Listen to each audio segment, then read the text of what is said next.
നമസ്കാരം. ഞാൻ ശോഭിച്ചരാജ് പാമ്പങ്ങ് ക്ഷേത്ര മഠാധിപതി. സർവ്വ ഐശ്വര്യത്തിന് വേണ്ടിയിട്ടുള്ള ഒരു ചെറിയൊരു കാര്യമാണ് പറയുന്നത്. അപ്പോൾ ഏറ്റവും കൂടുതൽ നമ്മുടെ കുടുംബത്തിലേക്ക് ഒരു ഐശ്വര്യം വരണം, എന്നെയും എൻ്റെ ഭർത്താവിനെയും മക്കളെയൊക്കെ കാത്തുരക്ഷിക്കണം, കുട്ടികൾ നല്ല രീതിയിൽ പഠിച്ച് 10 വിഷയം അല്ലെങ്കിൽ എത്ര വിഷയമുണ്ട് അതിനൊക്കെ പൊട്ടിപ്പൊളിഞ്ഞു കഴിഞ്ഞാലും എല്ലാവരും പ്രാർത്ഥിക്കും അവനും വലിയ ജോലി കിട്ടണം എന്നുള്ളത്. അത് ഏതൊരു മാതാവിന്, പ്രത്യേകിച്ച് അമ്മമാരാണ് ഏറ്റവും കൂടുതൽ മക്കൾക്ക് വേണ്ടി അതുപോലെ പ്രാർത്ഥിക്കുക. രാവിലെ എണീക്കുന്നവർ ജോലികൾ ചെയ്യുന്നു. അപ്പോൾ അമ്മമാർക്ക് ജോലി ഉണ്ടെങ്കിൽ തന്നെയും അവരായിരിക്കും ഏറ്റവും കൂടുതൽ ഇതിന് വേണ്ടിയിട്ട് കിടഞ്ഞ് പരിശ്രമിച്ച്, അല്ലെങ്കിൽ എൻ്റെ മകൻ ഇങ്ങനെ ടെൻഷൻ, മകൾക്ക് ഇത്രയും ബുദ്ധിമുട്ടുണ്ട്, അയ്യോ ദൈവമേ കാത്തുരക്ഷിക്കണമെന്ന് പറഞ്ഞ് നെഞ്ചത്തടിയും തിക്കുന്നതരോ അതിൽ ഏറ്റവും ഉണ്ടാകുന്നത് അമ്മമാരാണ്. കാരണം അമ്മയ്ക്ക് ഒരുപാട് കാര്യങ്ങളുണ്ടെങ്കിൽ നമ്മുടെ വീട്ടിൽ തുളസിത്തറ ഉണ്ടെങ്കിൽ അതങ്ങനെ ചെയ്യാം. അതില്ല എന്നുണ്ടെങ്കിൽ ഏറ്റവും ശുദ്ധിയായ സ്ഥലത്ത്, പ്രത്യേകിച്ച് വീട്ടിൽ ഫ്രണ്ടിൽ തന്നെ ആയിരിക്കണം കേട്ടോ. അപ്പോൾ അവിടെ ഒരു ചട്ടിയിൽ, അത് ചതുരത്തിലുള്ളതുകൊണ്ട് വട്ടത്തിലൊക്കെ ഉണ്ട്, അതിൽ നല്ലൊരു തുളസി തൈ വേണം. അത് പടർന്ന് പന്തലിച്ച് വരട്ടെ, നല്ല ഇച്ചിരി വലിപ്പമുള്ളതിൽ വെക്കണം, നല്ല നന്നറയിലുണ്ടാവുള്ളൂ. വളങ്ങൾ ചെയ്യാം, ചെടികൾക്ക് ഉപയോഗിക്കുന്ന നല്ല രീതിയിലുള്ള വളം. പക്ഷേ അതിൽ എല്ലുപൊടി പോലുള്ള വളങ്ങളൊന്നും ആ തുളസി തൈക്ക് ഒരിക്കലും ഇടാൻ പാടില്ല. അത് പ്രത്യേകിച്ച് നമ്മൾ ശ്രദ്ധിക്കേണ്ട ഒരു കാര്യമാണ്. തുളസി അത്രയും പരിശുദ്ധമാണ്.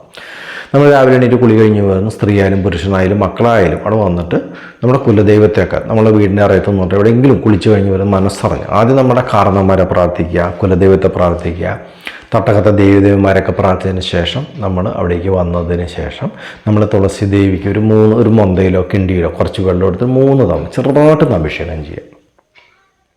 അതിന് ശേഷം നമ്മൾ മനസ്സറിഞ്ഞ് പ്രാർത്ഥിക്കുക, എൻ്റെ തുളസി ദേവി ഞങ്ങൾക്ക് എന്നും ഭാഗ്യമുണ്ടായിരിക്കട്ടെ, കഷ്ടകാലങ്ങളൊക്കെ മാറി ഞങ്ങളെ കാത്തു രക്ഷിക്കണം എന്ന് നമ്മൾ മനസ്സറിഞ്ഞ് പ്രാർത്ഥിക്കുക. അത് ഏറ്റവും നല്ലൊരു ഐശ്വര്യത്തിനുള്ള ഒരു വഴി തന്നെയാണ്. കൂടാതെ നമ്മുടെ അടുത്തുള്ള ഒരു അമ്പലത്തിൽ, പ്രത്യേകിച്ച് വിഷ്ണു ക്ഷേത്രമാണെങ്കിൽ, പ്രത്യേകിച്ച് ഞാൻ പറയുന്നില്ല, അത് ഏത് ക്ഷേത്രമായാലും വിഷ്ണുവാണ് എപ്പോഴും നമുക്ക് വ്യാഴപ്രീതി നോക്കുന്നത് എപ്പോഴും മഹാവിഷ്ണുവിനെ കൊണ്ടാണ്. അല്ലേ, നമ്മുടെ നാട്ടിൽ ഏറ്റവും കൂടുതൽ ഗുരുവായൂരപ്പൻ പ്രസാദിച്ചിട്ടുണ്ടോ എന്ന് ചോദിക്കുന്ന ഒപ്പം തന്നെ അവിടേക്ക് നേർച്ചകൾ മുടങ്ങിയിട്ടുണ്ടോ, അതെന്തുകൊണ്ടാണ് ആ ചോദിക്കുന്നത്? അപ്പോൾ ഗുരുവായൂരപ്പനും പരിഭവത്തിൽ വരുമല്ലോ, അല്ലേ, അങ്ങനെയല്ല വരുന്നത്. അപ്പം നമ്മൾ ചെയ്യുന്ന കാര്യങ്ങൾ നമ്മൾ സത്യസന്ധമായിട്ട് ചെയ്യണമെന്ന് മാത്രം. മാസത്തിൽ ഒരു തവണയെങ്കിലും നമ്മൾ ഗുരുവായൂരപ്പനോ തട്ടകത്തുള്ള അല്ലെങ്കിൽ ഏതെങ്കിലും കൃഷ്ണൻ്റെ, ഏതായാലും മഹാവിഷ്ണു പല അവതാരങ്ങളുണ്ട്. അപ്പോൾ വിഷ്ണുവിൻ്റെ അവതാരങ്ങളാണ് കൃഷ്ണനും ബലരാമനും പരശുരാമനും നരസിംഹമെല്ലാം. അവിടെ നമ്മൾ ഒരു വ്യാഴാഴ്ച ദിവസം നമ്മൾ പാൽപ്പായസം ചെയ്യുകയും അതൊക്കെ വളരെ ഉത്തമമായ നമുക്ക് ഭാഗ്യം ലഭിക്കുന്ന കാര്യങ്ങളാണ്. പിന്നെ അഗതികൾക്ക്, തീരെ ഗതിയില്ലാതെ നമ്മുടെ റോഡ് സൈഡിലോ എവിടെയും കാണുന്നവർക്ക് നമ്മളെ കൊണ്ട് കഴിയുന്ന രീതിയിൽ ഒരു ഭക്ഷണം കൊടുക്കുക. അതൊരു ചായ ആയാലും അത് ഉത്തമമാണ്, ഏറ്റവും നല്ല കാര്യവുമാണ്. ഇങ്ങനെയുള്ള കാര്യങ്ങളൊക്കെ ശ്രദ്ധിക്കുക. നമ്മുടെ വീട്ടിലുള്ള ഏറ്റവും പഴകിയ തുണികൾ, നമ്മൾ ഉപയോഗിക്കാത്ത ഒരുപാട് തുണികൾ നമ്മൾ കളയാറുണ്ട്. അപ്പോൾ അതൊക്കെ ഒഴുക്ക് വെള്ളത്തിൽ കളയുന്നതിന് മുമ്പ് നമ്മളത് മാറ്റി വയ്ക്കുക. ആരെങ്കിലും തേടി വരും, പ്രളയമാണ് ബുദ്ധിമുട്ടാണെന്നും പറഞ്ഞിട്ട് നമ്മളത് ദാനം കൊടുക്കുക.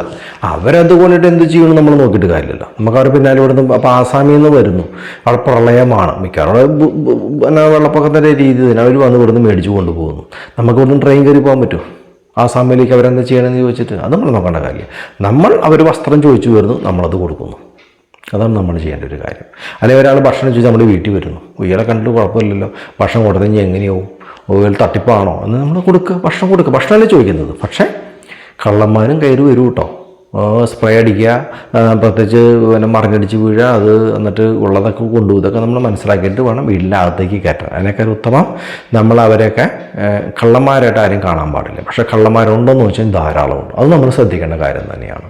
അത് വാതിൽ തുറന്നിടുക, പിൻവാതിൽ തുറന്നിടുക, മുൻവാതിൽ തുറന്നിടുക, എന്നിട്ട് ഇവരെ വിളിച്ചിട്ട് ഭക്ഷണം കൊടുക്കുക. നമ്മൾ എന്തെങ്കിലും കാര്യത്തിനകത്ത് പോകുക, പിന്നെ വരും വയ്യോ അവർ പോയിന്ന് വിചാരിക്കും, ഒരു ചിലപ്പോൾ പരിക്കാത്ത വിളിച്ചിരിക്കണ്ടാവും. ഇതൊക്കെ നമ്മൾ ശ്രദ്ധിക്കണം. അപ്പം നന്മയുണ്ട് ചീത്തയുണ്ട്. അപ്പോൾ നന്മയിലൂടെ നമ്മളെല്ലാവരും നോക്കി കാണുക. പക്ഷേ തിന്മയും ഈ ലോകത്തുള്ളത് കൊണ്ട് നമ്മളതും വളരെയധികം ശ്രദ്ധിക്കേണ്ടത് തന്നെയാണ്. അപ്പോൾ ഇങ്ങനെ കുറച്ച് കാര്യങ്ങളൊക്കെ ഉണ്ട്. അപ്പോൾ അതൊക്കെ നിങ്ങൾക്ക് ശ്രദ്ധിച്ചു പോയി കഴിഞ്ഞാൽ അതിലൊരുപാട് മാറ്റങ്ങൾ നമുക്ക് ഇങ്ങനെ തന്നെ ഉണ്ടാക്കിയെടുക്കാൻ പറ്റുള്ളൂ. അല്ലാണ്ട് തപസ്സിരുന്നത് കൊണ്ടോ പട്ടിണി കടന്നുകൊണ്ടൊന്നും ഒരാർക്കും ഇവിടെ സാമ്പത്തികം ഒരിക്കലും ഉണ്ടല്ലോ. കർമ്മം ചെയ്യാനും കൂടെ നമ്മൾ തയ്യാറാവണം. ജോലി, അവിടെയാണ് മാറ്റം. ജോലി, അപ്പം അങ്ങനെ പല കാര്യങ്ങൾ. അപ്പോൾ ചിലർക്ക് വീട്ടിൽ നിന്ന് ജോലി ചെയ്യാം, ഏത് രീതിയിലായാലും നമുക്കിത് ഭാഗ്യസ്ഥാനം ഉണ്ടാവും. നന്ദി, നമസ്കാരം.